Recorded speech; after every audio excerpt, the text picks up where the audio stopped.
Had I been the son out of both the daughters in my family, I believe life would have been different. I'm the youngest of the two daughters that my family has. We were living a very happy life in a very small two-room apartment in Karachi, in a slum area, which is considered as a no-go area. But life was beyond good. Life was beautiful. It changed over the course of time when I turned 8 years old. It was 30th August 1995, when it was my sister's birthday. I went to the store to grab a chocolate bar for her, and I was so happy that I am going to wish her happy birthday and she'll be so happy about it. When I reached home, after having that chocolate bar in my hand, things weren't exactly the way I expected them to be. There were many people surrounding my father's bed. My uncles, my aunts, his friends, my mom's friends, everyone was there. And it made me question what is wrong, what's going on. Then I realized that my father's blood report had arrived. 4 of my cousins lifted him up, put him on a chair. They started taking him out of our flat. I remember having that last eye contact with him, that last glance that we exchanged, in which he told me that, my daughter, it's going to be you. You are going to take it over from here.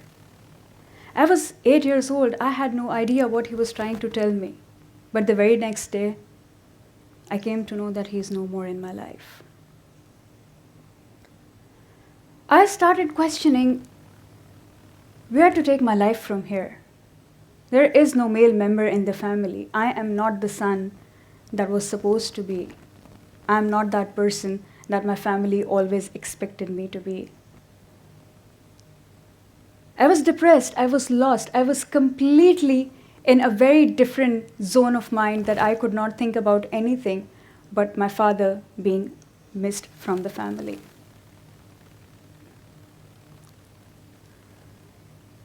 It made me think so many things at that time, because there were so many people who used to make me feel oppressed. They used to call me orphan. They used to call me little and useless. And it made me think about how do I bring back that happiness? How do I bring back that pleasure, that motivation that my mother, my sisters always used to give to me? Then I remembered that last eye contact that I had with my father. He was a strong man. He was the man of steel. He came from a very conservative family, but he went against all odds to complete his architecture degree. He used to study under a street lamp because there was no electricity at his home. No one liked him being educated. He fought the battle of blood cancer for 5 good years. That's a long time. He couldn't survive, but he left so many spiritual things for me and my family that I could take it up from there. That belief led me to think about me, my family, in a very different manner. I was 11 years old when my sister, who used to tutor kids for coping up with the financial situation of the family, I asked her one day, what if I could tutor one kid and I could earn some living for myself or maybe to contribute to the home? At first she laughed and she thought that I won't be able to do it, but then I think she wanted me to give it a try. I said, give me a chance. I started tutoring that very little girl, and at the end of the month, I had $2 in my pocket, 200 Pakistani rupees, which is barely nothing, nothing at all. But that was my first ever accomplishment. That was my first ever achievement at the mere age of 11. I started believing that this opportunity that I found out for myself is definitely going to go a long way, because I have started thinking in a very different manner. Taking you down to the time, 2003, I get a call from my school's principal. asking me to come to his office, and I was scared to see him because I hadn't done anything wrong that I would see the principal. I went and we had a very casual conversation about youth exchange and study program. It was the very first year, 2003. After 9/11, there were so many misconceptions that none of my family would agree to it. There were so many people opposing this entire idea. I fought against all of them, but there was this one thing that made me realize that it's a very critical choice that I have to make. My mother was diagnosed with tuberculosis in her spinal cord. It was difficult. It was a difficult time for both of my sisters because I was thinking that what if I lose her as well? I won't be having any parent, any guidance, anything at all in my life after that. I had to make a choice. I went to the exchange program for the fact that it is going to be good for my family and me for a very long time. And I wasn't wrong, I was right. After coming back, there were so many opportunities, so many things in my plate that I just kept accepting them, that I just kept them. I opened my heart to all the things, I opened my heart to every single thing, every single happiness that was coming my way. But then I realized, what's the next step in life? Is it all that I'm supposed to do? Is it all that's my purpose? Am I being too selfish out here? And then the whole idea of opening opportunities for people came to me.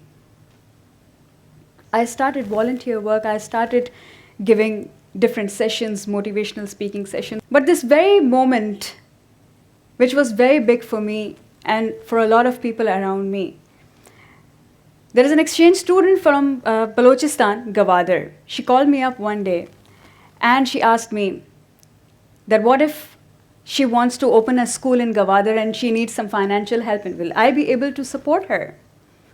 I said, let me give it a try. I don't have enough resources, but let me just check with my friends and over social media, how can I help you out? So I posted it on Twitter, and within 10 minutes, I had $1,000 in my bank account. Unbelievable, incredible. That restored my faith in humanity. That restored that accomplishment, that sense of opening opportunities for people and feeling satisfied about it. I had discovered my purpose of life. I had discovered everything in life after that. It was a new journey after all after that. What I do now is the reflection of all my learnings, all the things that I've learned over this course of years with experiences, with people, with great education and awareness around me from different sources. I run a clothing brand for the women of Pakistan to promote the embroidery industry.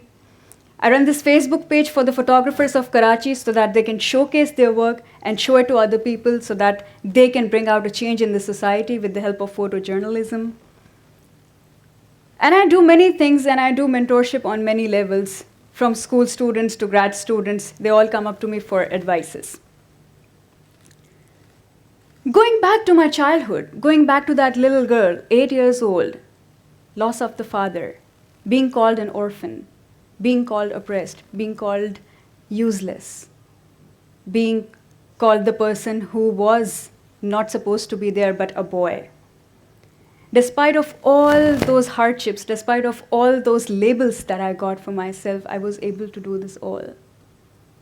So what I want you all to think about is this one thing, this one power that all of us share. That one power that all of us have in common. We, at some point, must have needed that door of opportunity to be opened for us. And I'm pretty sure that we can utilize it, utilize that power, utilize that door to open opportunities for other people around us. Think about it. Are you powerful enough to open a door for someone else? I'm sure you are. Give it a try. Thank you.